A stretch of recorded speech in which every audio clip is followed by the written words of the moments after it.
Alright, so we're going to just do a quick overview of this Alumacraft boat. It's a Classic 165. So it's 16 feet or 16 and a half feet. It's on a Alumacraft trailer. And it has the swing tongue, or some call it a swing hitch. I guess it kind of depends. It's pretty basic overall. It did come with the Minn Kota trolling motor. It did come with 4 seats instead of 3. And it also came with an Evinrude E-Tech 60. And I believe this is the last year, or 2020 was the last year that Evinrude made a 2-stroke. They're not doing that anymore. It has power trim, power tilt. So we were looking for a boat for quite some time, and I had a nice one I found on Marketplace. It was only posted for about 20 minutes.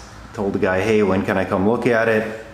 He said over the weekend. I said I can be there Saturday. He said great. The next day he texts me back, says I just sold the boat.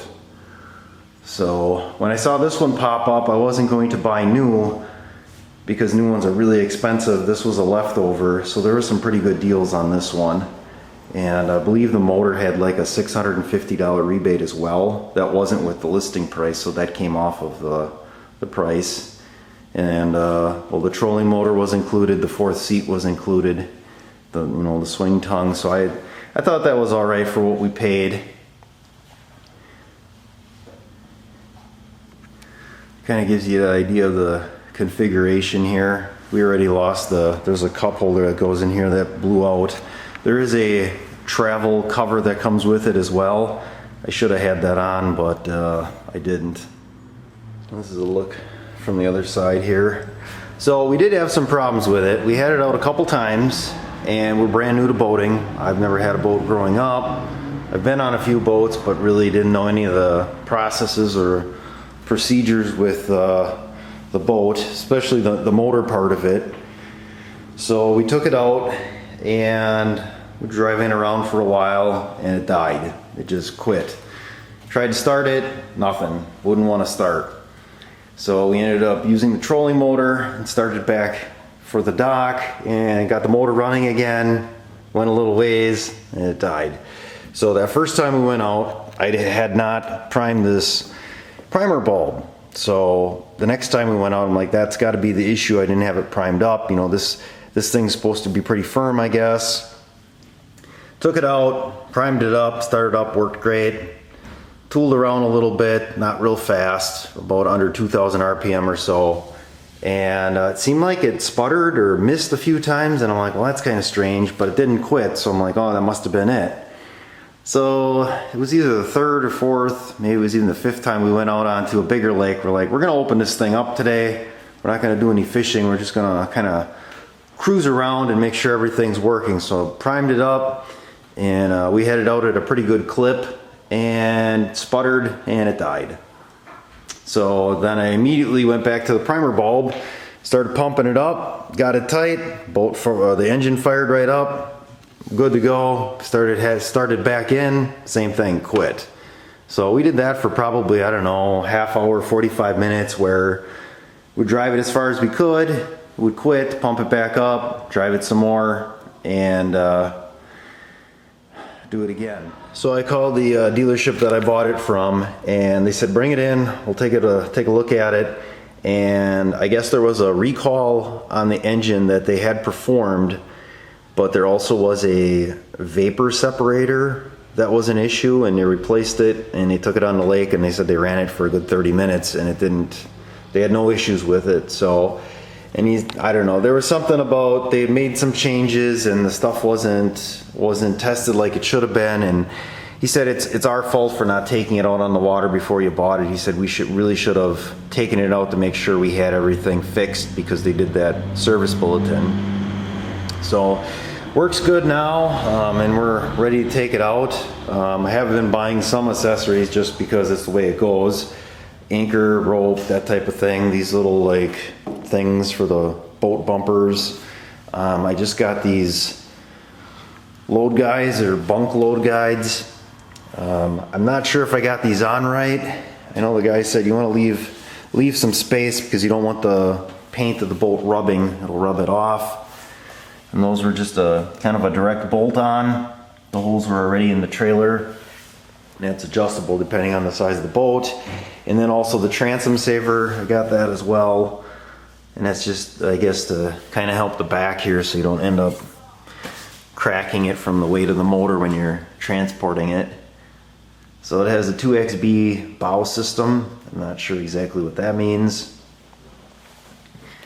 These are the straps here for the back, and in the front it's just a winch, and then there's a safety chain that you hook.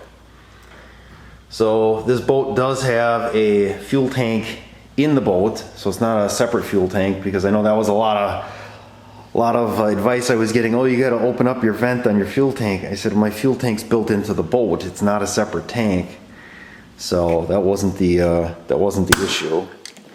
So that's where you put the fuel in. And for some reason I thought it was 14 gallons, so I'm like, oh, I don't want to overfill it. And I'm like, I put 14 in and it didn't stop filling. I'm like, well, that's weird. I believe it's a 17 gallon tank, and that runs down like the center of the boat there. And in the back, this is going to be your starting motor or starting battery back here, with some storage underneath there. And it came with all the batteries as well. In front, there's a battery for the trolling motor that's separate. That's underneath this panel here.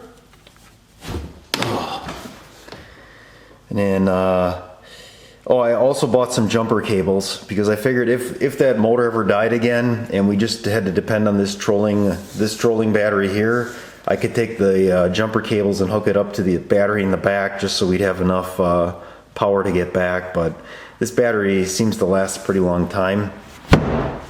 So it's really nice that there's a lot of storage in this thing. This side here is kind of where we got the bumpers, a lot of rope. That's the one thing I did know when we went boating. It always seemed like the guys that had the boats always had a lot of rope.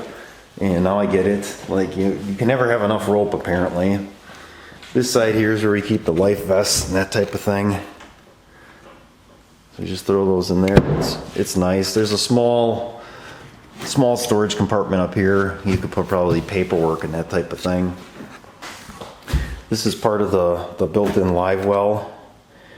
So there's like a little minnow bucket here, and then this one here is like the main compartment. Oops. So in that, it has an aerator. There's also a light, so you can see in there if it's dark. You'll be fishing at night, I guess.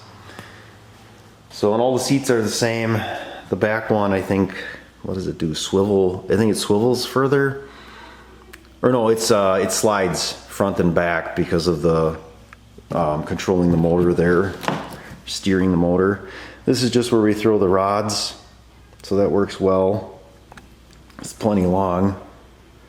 And then, like I said, there's another, it's kind of like pass-through storage in the back here. You get the fishing box in there.